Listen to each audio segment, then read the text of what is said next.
Hello বন্ধুরা, good morning. আমি সঙ্গীতা। আমার নতুন একটা ঝলমলে ব্লগে তোমাদেরকে অনেক অনেক ওয়েলকাম আর ভালোবাসা। কেমন আছো তোমরা সবাই? আশা করছি ভালো আছো আর সুস্থ আছো। আমরাও না বেশ ভালো আছি। আর আজকে হচ্ছে মঙ্গলবার, আর এখন ঘুরতে বাজে সকাল 7টা। তোমাদেরকে সাথে নিয়ে আজকের ব্লগটা এখান থেকে শুরু করছি। আই হোপ ব্লগটা তোমাদের একটু হলেও ভালো লাগবে। সকাল সকাল উঠে সমস্ত বাসি কাজকর্মগুলো সেরে নিয়েছি, আর তারপরে স্নানটা হয়ে গেছে। এখন তো কদিন পুজো দিচ্ছি না, সেই জন্য পুজো দেওয়ার চাপটা নেই, তাই জন্য চা করে নিয়েছি। আর তোজো জানো তো এখনও ঘুমোচ্ছে, সেই জন্য দুজনে মিলে এই ঘরে বসে চাটা খেয়ে নিলাম। আর তারপরে হাজব্যান্ড তোজোকে তুলে ব্রাশ করতে নিয়ে গেছে, আর আমি এখন তোজোর টিফিনটা বানিয়ে নিচ্ছি। আর আজকে তোজোকে টিফিনে দেবো ব্রেড পিৎজা। কালকেই না চিজ কিনে নিয়ে এসেছি, আর সেই জন্য ভাবলাম ঘরে ব্রেডও রয়েছে, তাই ব্রেড পিৎজাটা বানিয়ে দিই। আসলে কি বলতো, এর আগে তোমাদের বলেছিলাম আমি কিন্তু এর আগে একটা বড় মজুরিলা চিজ কিনেছিলাম, তবে সেই চিজটা নষ্ট হয়ে গেছে, মানে কিরকম একটা শ্যাতলা শ্যাতলা পড়ে গেছে। তাই এখন ছোট যে কিউব চিজগুলো হয় সেগুলোই কিনে নিয়ে আসি, আর সেগুলো দিয়ে কিন্তু কাজ চালিয়ে দিই। আর আজকে পিৎজাতে কী দিচ্ছি বলো তো? এগুলো সোয়াবিন। কালকে রাত্রিবেলা সোয়াবিন বানানো হয়েছিল, সেই সোয়াবিন কয়েকটা রেখে দিয়েছিলাম, কারণ এত সকালে তো আর চিকেন তৈরি করা যাবে না, আর চিকেন নেও ঘরে বলতে গেলে। আর সেই জন্য চালাকি করে বলতে পারো পিৎজাটা এইভাবে বানিয়ে দিলাম। আর তোজো তো সোয়াবিন খেতে ভালোবাসে, সেই জন্য কোনো সমস্যা হয় না।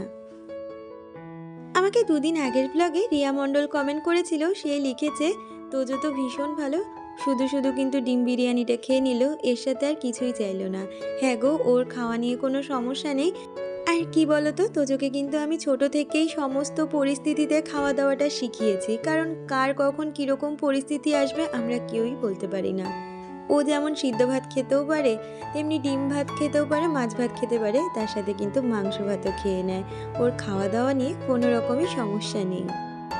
তোমাদেরকে এর আগেও আমি বলেছিলাম তোজোকে কিন্তু আমরা যেরকম সকল পরিস্থিতি মানাতে পারি, তোজোকেও কিন্তু আমি ছোট থেকে শিখাই সকল পরিস্থিতির সাথে মানিয়ে নিতে। সেটা শুধু খাওয়া দাওয়া বলে না, সমস্ত কিছুই।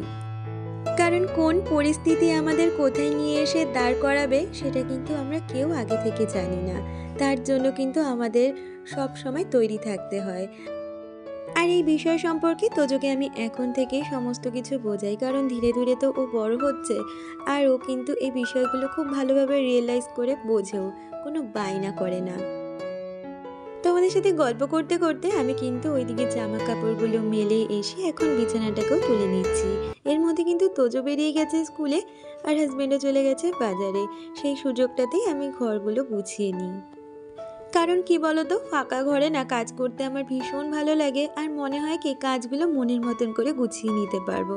আর ঘরে যদি কেউ থাকে কাজ করতে ভীষণই আমার অসুবিধে লাগে, আর ঠিকঠাক করে গুছিয়ে কাজও করতে পারি না। আমাকে কালকের ব্লগে মৌসুমি ঘোষ কমেন্ট করেছে, দিদি লিখেছে, বন্ধু তোমার ভিডিও দেখে কাজের উৎসাহ পাই, তুমি খুব ভালো মনের, ভালো থেকো। থ্যাংক ইউ সো মাচ দিদি, তুমিও ভীষণ ভালো থেকো। আসলে তুমি যে আমাকে একটা ভিডিওর মাধ্যমে দেখে এত বড় একটা কথা বলে দিলে, এতে বোঝাই যায় তোমার মনটা কত বড়। কেউ যদি এত ভালো মনের মানুষ না হয়, সে কিন্তু অপরকে কখনো ভালো মনের মানুষ বলতে পারে না। আর এই তো দেখো, কথা বলতে বলতে আমি কিন্তু আমার ঘরটা গুছিয়ে এখন এই ঘরটাও একটু ঠিকঠাক করে গুছিয়ে নিলাম, তারপরেই চলে যাব সোজা রান্নাঘরে। আর আজকে বাজার থেকে আনা হয়েছিল আদা রসুন, তার সাথে দেখো ধনেপাতা এনেছে, আর এনেছে বাঁধাকপি, তার সাথে এনেছে গাটি কচু। ভেবেছিলাম আজকে দুটো রান্নাই একসাথে করব, মানে গাটি কচু করব তার সাথে বাঁধাকপি আর মাছ।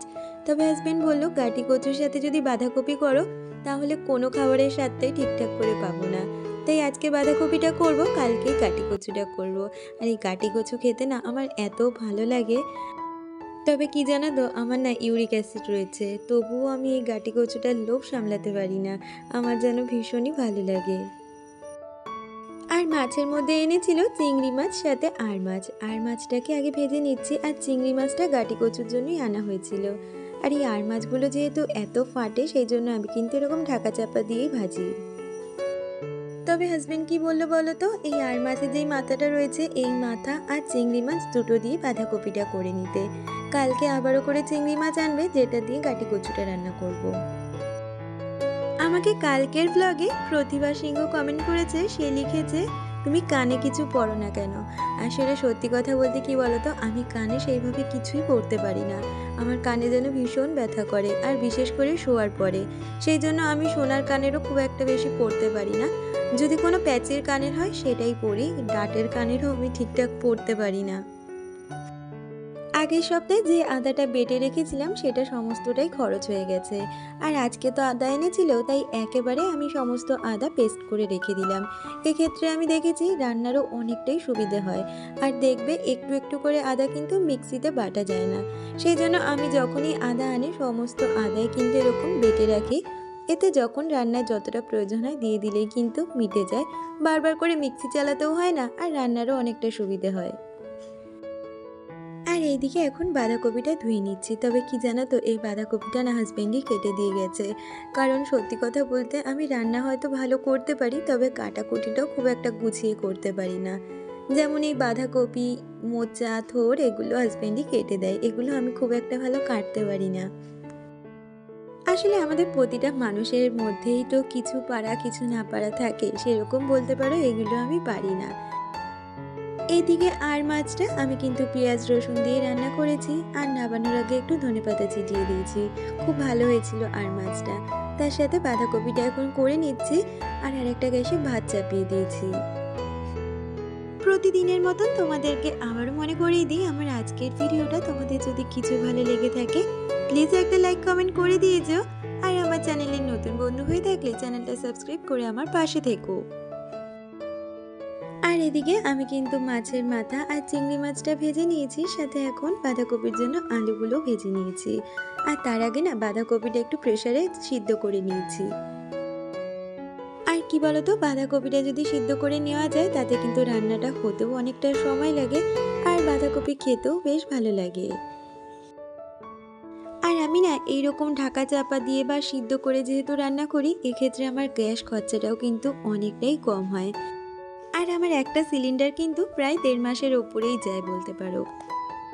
আর কি বলতো, আমি সব সময় চেষ্টা করি আমার স্বামীর এই অল্প ইনকাম দিয়ে সংসারটা চালাই বলে একটু বুদ্ধি করে সংসারের খরচগুলো করার। কারণ কি বলতো, এখনকার দিনে জিনিসপত্রের যা দাম দর, তার সাথে তোজোর পড়াশোনার খরচা প্লাস আমাদের সংসারের আনুষঙ্গিক অনেক রকম খরচা, যেটা আমার হাজবেন্ডকে একাকেই চালাতে হয়। আর আমি তো কিছু করি না, তাই চেষ্টা করি সংসারের খরচগুলোকে একটু বুদ্ধি করে করার, যাতে আমার স্বামীর একটু হলেও হেল্প হয়। আর এই তো দেখো, তোমাদের সাথে গল্প করতে করতে আমার কিন্তু রান্নাবান্না সমস্তটাই কমপ্লিট হয়ে গেছে। আর এখন রান্নাঘরটাকেও সুন্দরভাবে পরিষ্কার করে নিচ্ছি। আর জানো তো, এইরকম সময় বাইরে যা বৃষ্টি শুরু হয়েছে, আর ধীরে ধীরে না তোজোর আসারও সময় হয়ে যাচ্ছে। তাই ভীষণ চিন্তা হচ্ছে ছেলেটা আজকে কিভাবে আসবে। মানে গাড়িতে তো আসবে, কিন্তু স্কুল থেকে বেরোনোর সময় ভিজে বেরোতে হবে, আর আমাদের বাড়ির অবধি আসতে ভিজে আসতে হবে। আর এই দেখো, বলতে বলতে সে ভিজতে ভিজতে চলে এসেছে। বৃষ্টিতে ভিজে এত আনন্দ পেয়েছে, বাবার ছাতার তলাতেও আর আসেনি, দৌড় দিয়ে চলে এসেছে। আর এই তো দেখো আজকের রান্না বান্না। আজকে রান্না করেছিলাম বাঁধাকপির সাথে আর মাছ। আর এখন এই সময়টা হচ্ছে সেই বিকালবেলা, আর এখন বিকালবেলায় সমস্ত বাসনগুলো একটু জায়গা করে গুছিয়ে নিচ্ছি। তাহলে চলো কাজ করতে করতে আমার আজকে সুন্দর কয়েকজন বন্ধুদের নাম নেওয়া যাক।